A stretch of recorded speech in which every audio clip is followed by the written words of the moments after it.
Gue banyak banget dapat pertanyaan dari kalian. Kok kalau gue punya uang 3 juta, punya uang 5 juta, punya uang 10 juta, itu bagusnya investasi di mana sih sebenarnya?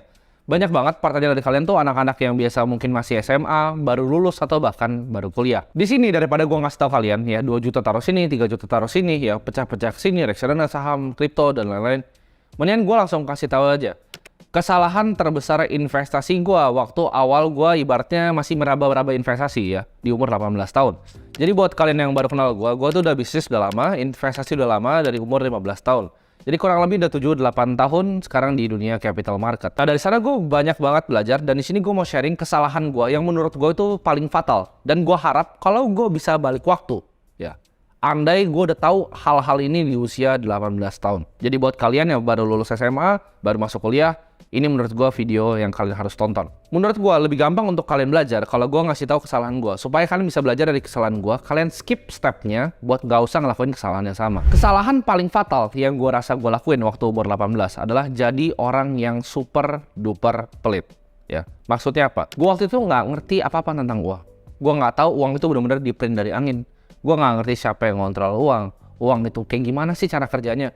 Karena gue diajarin dari dulu bahwa uang itu susah didapat, ya. Dan awal-awal gue kerja, awal-awal gue mulai usaha, gue kerja macam-macam. Dari jadi agen properti pernah, jadi wedding organizer pernah, macam-macam semua udah gue pernah ngerjain untuk dapat duit. Dan gue ngerasa waktu itu dapat duit itu sangat amat susah, ya. Jadi gue pernah punya agensi juga, udah punya usaha, punya banyak beberapa karyawan, ya, baru lulus SMA. Gue udah ngerasain banyak hal, ngimpor barang dari China, ya. Gue coba ngimpor minyak rambut. Gue coba ngimpor barang-barang aneh seperti sedotan ya. Jadi cari market yang laku di Cina, gue coba replikain di Indonesia. Macam-macam udah gue lakuin. Tapi alhasil dari semua gue dapat uang itu, gue jadi orang yang sangat pelit. Jadi gue banyak baca buku ya. Gue mungkin pernah cerita sama kalian buku-buku finansial seperti The Richest Man in Babylon. Gue juga pernah baca The Millionaire Next Door ya kan. Gue juga baca Simple Path to Wealth. Jadi diajarin di situ untuk jadi orang yang frugal gitu. Kita harus menghemat, dan menghemat.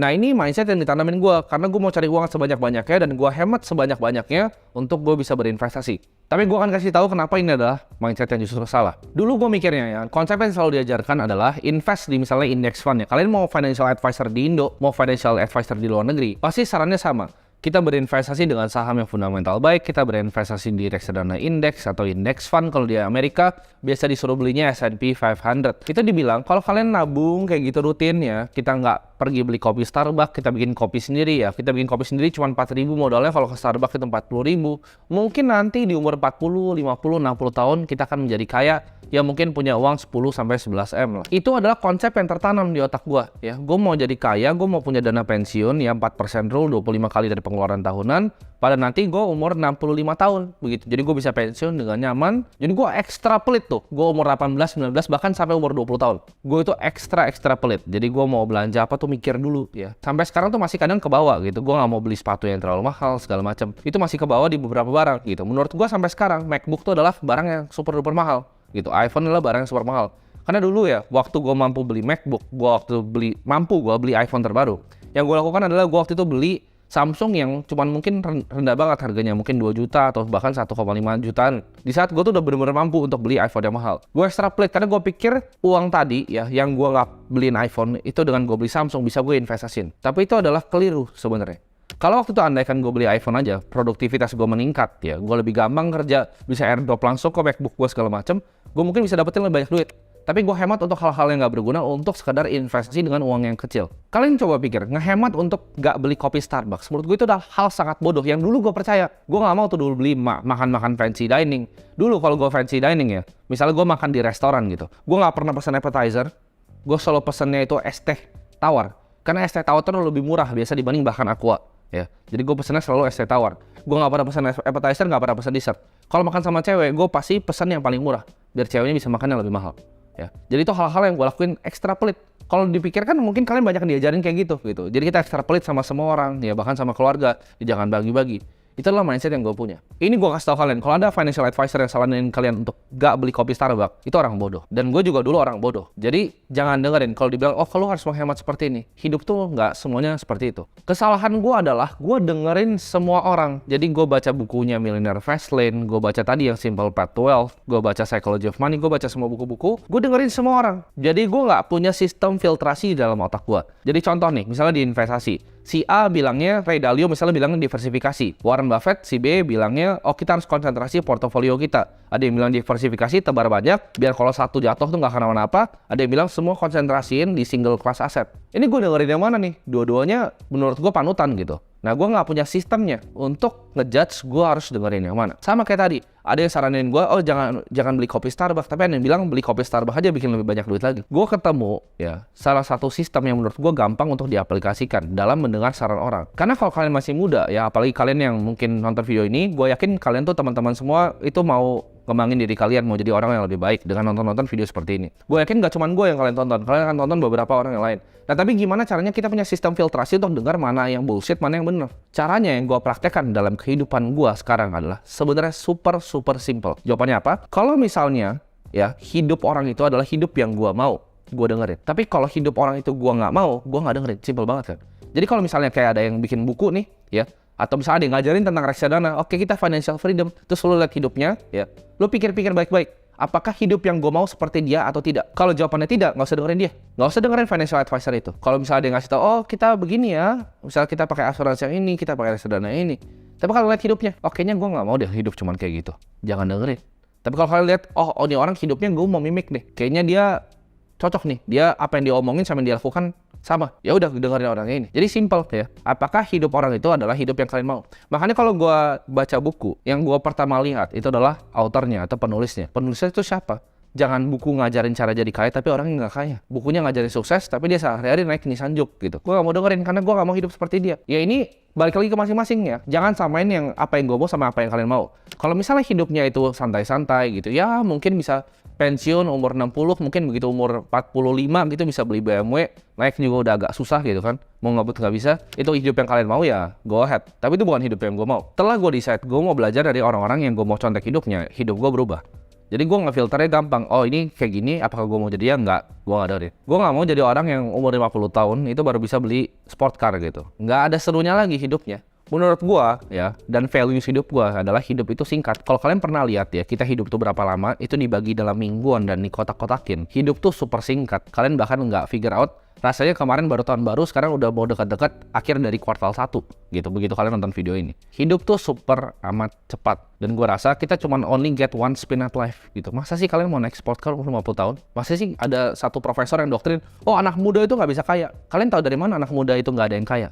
Apakah kalian yakin anak muda gak ada yang kaya? Kalian cobalah ke Bali, cobalah kalian ke Dubai.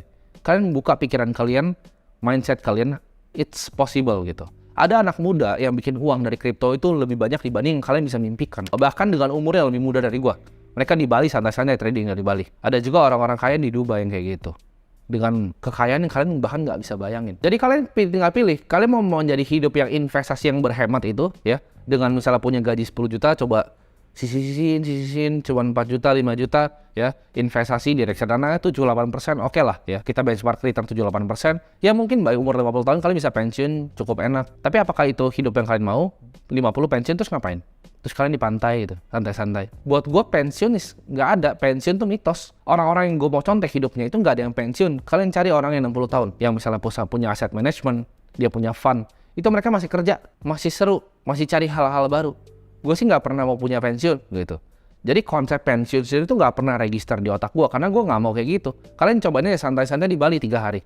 Bosan juga gitu, kalian di pantai santai-santai bosan juga di beach club. Orang-orang yang ngajarin kalian kayak gitu adalah orang-orang yang punya hidupnya average, rata-rata. Gue yakin kalian nonton ini kalian nggak mau jadi orang yang rata-rata. Gue nggak mau jadi orang average, yang cuman mungkin ya liburan tuh gue harus ngitung-ngitung budget segala macam. Gue nggak mau jadi orang kayak gitu. Gue mau kalau gue liburan hari ini, besok gue mau pergi besok. Gue mau makan di restoran ini, gue bisa makan di restoran ini. Gue mau beli mobil ini, gue bisa beli mobil ini. Gitu. Gue nggak mau lakuin hal itu di umur 60 tahun.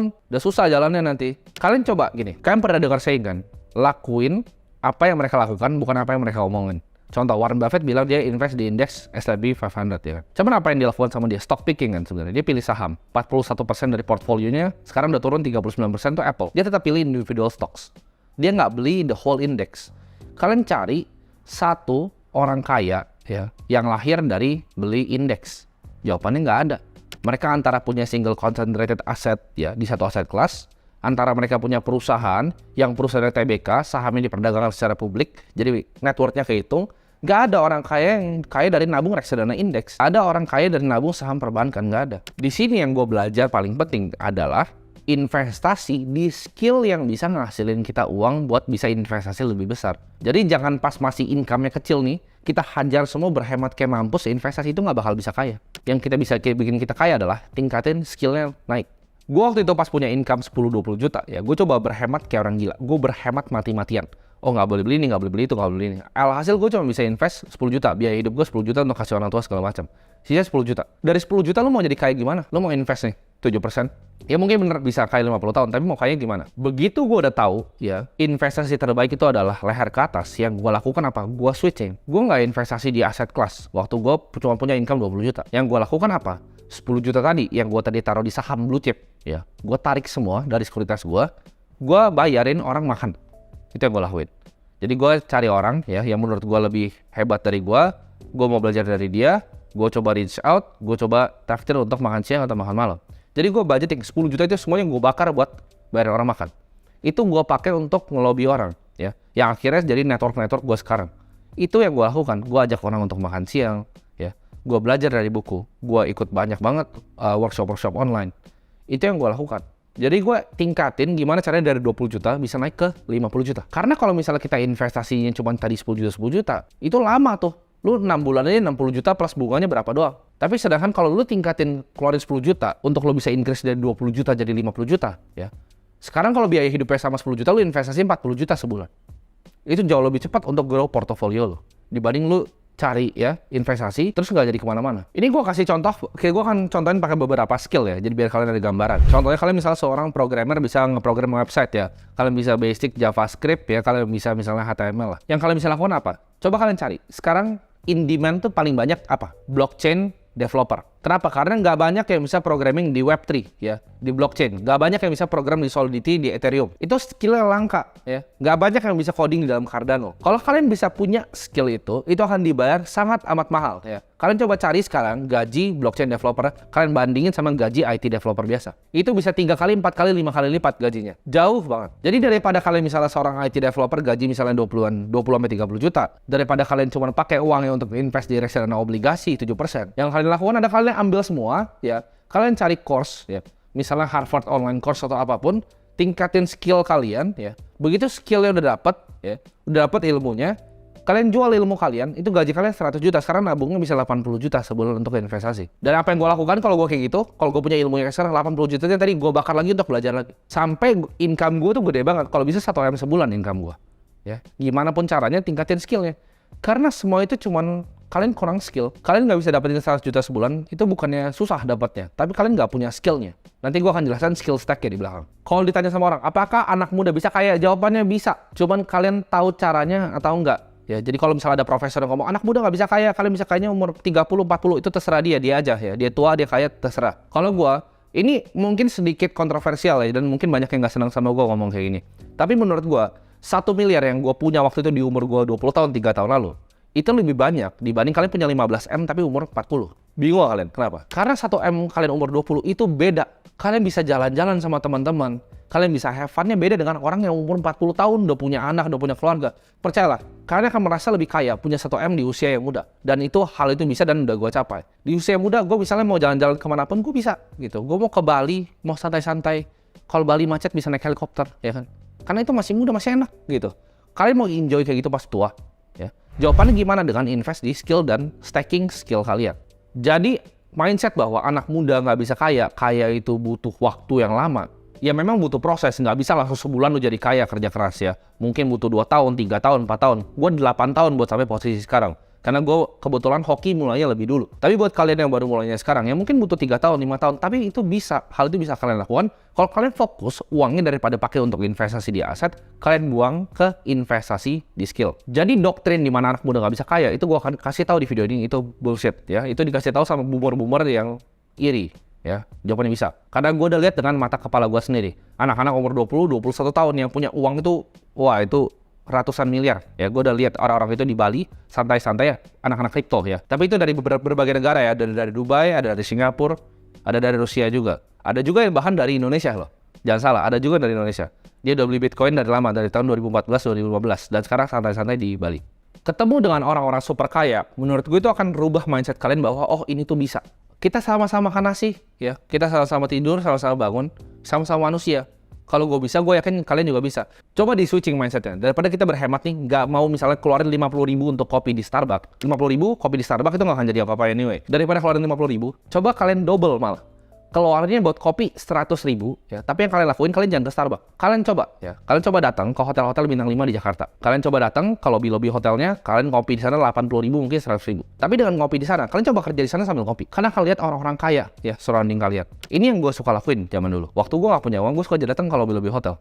Atau kalian cari lounge-lounge yang mahal, pesan kopi aja 80.000. Ya, cuma naik 30.000 dari Starbucks. Tapi yang kalian dapetin adalah experience untuk melihat gimana caranya orang kaya itu bekerja. Gimana caranya mereka berinteraksi, ya. Kalian ambil itu energinya, ya. Itu yang kalian harus lakukan. Jadi punya otak dia kalian bahwa oh it's possible. Kalian coba datang ke hotel bintang 5 di SCBD. Kalian lihat parkirannya isinya apa. Kalian lihat valenya isi Ferrari dan Lamborghini, ya. Itu akan mikir oh it's possible untuk bikin uang kayak gitu. Karena ini gue cerita waktu gue masih kecil ya. Gue lihat orang naik Porsche ya kan. Waktu itu gue masih naik Kijang yang tua banget. Gue lihat orang naik Porsche dan gue pikir-pikir gaji UMR tuh berapa sih? Oh gaji UMR tuh waktu itu mungkin 2,5 juta atau 2 juta. Sedangkan mobil tuh harganya berapa miliar, gue nggak tahu.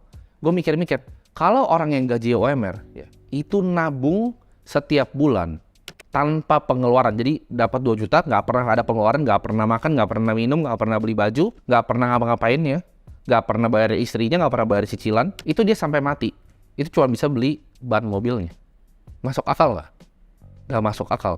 Berarti cara dia main gamenya berbeda dengan orang yang gaji UMR. Nah, game yang berbeda ini apa? Ya skillnya berbeda. Skill gapnya jauh. Value yang di-create sama orang yang punya mobil ini jauh dibanding orang yang kerja dengan UMR. Mau ngomong kasarnya begitu, ya memang dunia ini tidak adil. Di situ pas gua ngeliat itu mobil itu, gue pikir something wrong with the system. Kita lihat inflasi universitas itu 15% tahun ke tahun. Jadi kalau kalian nggak bisa bikin uang banyak sekarang, nanti bahkan anak kalian nggak akan bisa sekolah. Sekarang aja udah ketahuan, millennials itu udah nggak bisa beli rumah. Ya apalagi kita mau bilang yang generasi baru, anak-anak TikTok, itu mau beli rumah gimana caranya? Ya mahal banget rumah. Gaji UMR cuma berapa, UMR nggak pernah naik, wage nggak pernah naik, sedangkan inflasi pendidikan 15%. Kalian lihat sekarang mau masuk biaya sekolah aja udah panik kalian, udah takut, ya kan? Tuh ngaku video gue di belakang. Kenapa? Karena memang itu terjadi. Itu terjadi secara real, 15%. Universitas, lu mau BINUS, UPH, Prasmul, lu mau semuanya. 15% tahun ke tahun. Gue udah pernah hitung soalnya. Jadi cost of capital of living itu tinggi banget. Kalian harus bikin uang sekarang, harus jadi kaya sekarang, nggak bisa nanti. Ya karena 4% rule udah bullshit ya. Itu udah nggak berguna. Inflasi nggak segitu lagi. Inflasi nggak 2-3%. Ya kemarin dia turun cuma berapa? Itu semua udah buyar. Kita bermain ya di game yang menurut gue itu sebetulnya nggak fair. Makanya orang-orang yang punya kepentingan nggak mau orang-orang kayak kalian nonton video-video kayak gini. Yang gue ngomongin pasti mereka nggak seneng. Mereka kan doktrin, oh anak muda nggak bisa kaya ya, kita nabung aja sini, nabung. Kita nabung di surat utang negara, santai-santai ya kan, kaya nanti. Itu yang mereka mau ya, mereka mau bikin generasinya jadi budak gitu. Karena itu orang-orang yang punya kepentingan. Jadi kaya itu sesimpel kalian create value ya, kalian cari problem di suatu market ya, kalian cari solusi untuk memecahkannya lebih baik dibanding orang lain. Itu adalah jiwa seorang entrepreneur. Itu yang dilakukan pengusaha. Tujuannya adalah, namanya pengusaha kan, kita berusaha. Gitu. Kita berusaha untuk apa? Untuk memecahkan sebuah solusi di masyarakat. Makin besar masalah yang kita selesaikan, makin besar uang yang kita akan dapatkan. Ini gue akan jelasin ya, gimana caranya kalian tingkatin skill ini. Karena tadi gue ketawa tuh liat editor gue di belakang, jadi gue akan jelasin juga sekalian biar dia dapat gambaran gitu. Gimana caranya ningkatin uang. Pertama, lu misalnya videographer, ya level paling rendah, lu cuma pegang video. Lu pasti akan cuma digaji. Ya. Lu mau naikinnya gimana? Oke, gue mau jadi editor. Jadi bisa nyambi tuh videographer sama editor. Begitu tuh jadi satu, gajinya pasti naik ya. Yang bisa video, yang bisa pegang kamera sama bisa ngedit, ya itu gajinya pasti lebih tinggi dibanding yang cuma pegang kamera. Itu udah pasti. Nah, dia bisa pegang video, ya bisa pegang kamera, bisa ngedit juga. Plus dia ngerti social media. Oh, thumbnailnya bagusan gini, oh title-nya bagus gini. Itu pasti naik lagi tuh gajinya. Karena level udah di atas, udah mulai mikir tuh. Oh, social media game tuh gimana? Bikin video yang laku tuh seperti apa? Akhirnya dia jadi apa? Jadi content strategis. Dia jadi punya skill apa? Ya, pertama content strategis, punya skill social media, punya skill copywriting untuk nulis title yang menarik, untuk nulis thumbnail yang menarik. Jadi skillnya udah banyak tuh. Bisa videografi, bisa editing, social media, content strategis, sama copywriting. Udah 5. Nah, ini bisa ditambahin lagi, bisa. Karena skill tuh bisa ditumpuk. Jadi jangan kira skill tuh linear, skill tuh bisa ditumpuk ke atas. Next skillnya apa lagi? Ya, dia bisa scripting, dia ngerti materi yang disampaikan sama orang yang dia rekam. Dia bisa bikin skripnya sendiri tanpa disuruh. Itu udah pasti gajinya udah mahal banget. Itu udah mungkin 4-5 kali dari gajinya sekarang. Cuman nambahin skillnya. Bedanya orang apa yang nggak bisa dapat duit? Itu orangnya malas aja, malas belajar. Jadi kalau skillnya kalian tambahin tuh udah 6, bisa scripting lagi. Udah lengkap tuh, udah full paket. Nah, kalian bayangin, itu dia udah punya skill hole tuh untuk bikin sebuah video YouTube ya, dari videografi sampai bisa scripting. Gimana caranya upin ke next level lagi? Oh, dia belajar misalnya lebih ekstrim, dia belajar tentang marketing overview. Dia belajar tentang caranya branding tuh gimana, cara personal brand sebuah orang tuh gimana. Terus dia naikin lagi skillnya. Oh, dia mau belajar tentang leadership, gimana caranya ngurus editor-editor di bawahnya, gimana caranya ngurus sebuah tim, bikin tim ini jadi bagus, tim marketing, tim konten, tim strategis. Next thing you know, dia jadi CMO, Chief Marketing Officer, jadi direktur. Dengan apa? Dengan ningkatin skillnya dari videographer tadi, cuma pegang kamera, tingkatin skill sesuai urutan yang gue bilang. Lu bisa jadi direktur marketing. Itu contoh di videografi. Contoh lagi ya, ini gue contoh skill yang lain. Misal kalian awal iseng-iseng invest crypto, trading crypto, awal-awal nggak jelas gitu kan. Belajar kalian gimana caranya lebih dalam. Kalian belajar gimana caranya research token, cara koin, tokenomics itu kerjanya gimana. Kalian bisa jadi advisor di sebuah project. Itu gajinya langsung eksponensial. Mau naik lagi, kalian bisa jadi hedge fund analis di fund crypto. Itu lebih gede dibanding fund manager reksadana saham manapun di Indonesia gajinya. Gue kasih tau. Kalau kalian bisa jadi fund manager di hedge fund crypto luar negeri. Adakah yang remote? Ada. Banyak orang yang bisa kerja kayak gitu. Karena apa? Skill gap. Ya, kalian nggak punya skillnya. Kenapa nggak punya uang? Kalian nggak punya skillnya. Terus lu mau investasi dengan uang cuma 5 juta, 6 juta? Mau kapan jadi kayanya? Kalian tingkatin dulu skillnya tadi. Kalau jadi direktur marketing gaji 100 juta. 80 juta, 90 juta. Investnya bisa banyak kan? Cuman dengan nge-stack skill on top of each other. Ya ditumpuk aja terus skillnya. Ini gue akan kasih tahu blueprint gimana caranya kalian bisa jadi kaya dengan skill apa yang harus kalian punya. Satu, ya skill jualan. Lu harus jago jual barang, jadi sales. Ya kalau mau jadi kaya, kalian harus bisa jual barang kalian. Kedua, skill untuk nge-build. Ya, skill building. Kalian bisa bikin produk, bisa bikin jasa atau service yang orang mau. Produk atau jasa terserah kalian pilih. Bisa bikin offering ya, bisa bikin produk intinya. Dan yang terakhir, skill untuk jadi sebuah leader atau leadership. Kalau 3 ini kalian gabungin nih, kelar. Ya bisa jualan, bisa bikin produk, bisa punya skill leadership. Mungkin ada yang nanya, oh buat apa leadership kan 2 aja bisa? Iya 2 bisa kaya. Tapi kalau bisa 3 ini mantap banget. Kenapa? Karena dengan leadership, lo bisa memotivasi orang, bisa dorong orang untuk ngelakuin yang 1 dan 2. Ya, jadi lo jadi di belakangnya. Lo bisa ngatur orang untuk 1, lo jualan, lo bikin produk. Jadi bahkan udah bukan lo lagi yang ngurus ya. Jadi ini skill yang paling penting sebenarnya leadership ini. Lo punya 3 skill ya, pasti matang. Kayak tadi dari videographer, bisa ngerti branding, leadership, jadi direktur keuangan. Ya kayak tadi gue bilang, videographer dari awal, dari videographer sampai ujung, ya itu leadership, lo bisa jadi direktur marketing. Jadi inti dari video ini adalah, create big income fast. Create income yang besar fast dengan stacking skill kalian on top of each other. Butuh proses untuk gain skillnya. Tapi setiap hari kalian ngapain coba? Scrolling TikTok, main game nggak jelas hidupnya. Ya. Setiap hari yang kalian lakukan, kalau belum punya skillnya, asah skillnya sampai kalian jadi orang gitu. Masa kalian mau sih hidup kalian biasa-biasa aja ya? Gue sih nggak pernah mau hidup yang average. Jadi setiap hari sampai sekarang gue harness terus skillnya. Mau itu skill leadership gue, skill self jualan gue, skill gue ngembangin produk, itu gue harness terus. Gue cari terus informasi dan filter informasinya dari apakah hidup yang dia punya adalah hidup yang gue mau. Gue nggak mau udah tua baru bisa mau beli mobil yang gue mau. Gue nggak mau. Gue mau santai-santai, bisa naik Porsche, bisa naik Mustang, ya. Gue bisa beli jam Patek, hidup gue happy. Gue gak mau jadi orang biasa. Gue mau makan di restoran yang gue mau travel keliling dunia itu di saat hidup gue masih muda. Gue gak mau pas udah tua, udah capek, mau jalan susah, ntar, ya. Menurut gue ya, kenapa harus kaya lama sih? Kalau ada cara yang cepet, ya kan? Gue gak mau jadi MJ DeMarco yang tulis itu Millionaire Fastlane, gak mau gue. Duitnya gak banyak-banyak amat kok, gue gak mau dengerin, gitu. Gue gak mau Simple Path to Wealth, gitu. Gue gak mau jadi Your Millionaire Next Door, ya. Gue gak mau jadi orang yang 50 tahun ya kan gak ada yang tahu punya uang 1 juta dolar. Kan coba pikir emang 1 juta dolar uang yang banyak 15M. Itu mungkin 7M, 8M itu stuck di satu rumah ya, properti.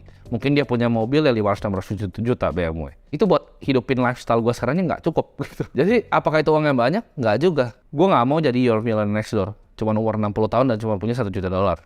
Ya, aim gue lebih kenapa? Karena gue mau ujungnya kumpulin uang sebanyak-banyaknya untuk berbagi. Ya, jadi doain semua. Target gue mungkin dalam 1 atau 2 tahun ke depan, gue mau bangun sekolah, ya, sekolah beneran.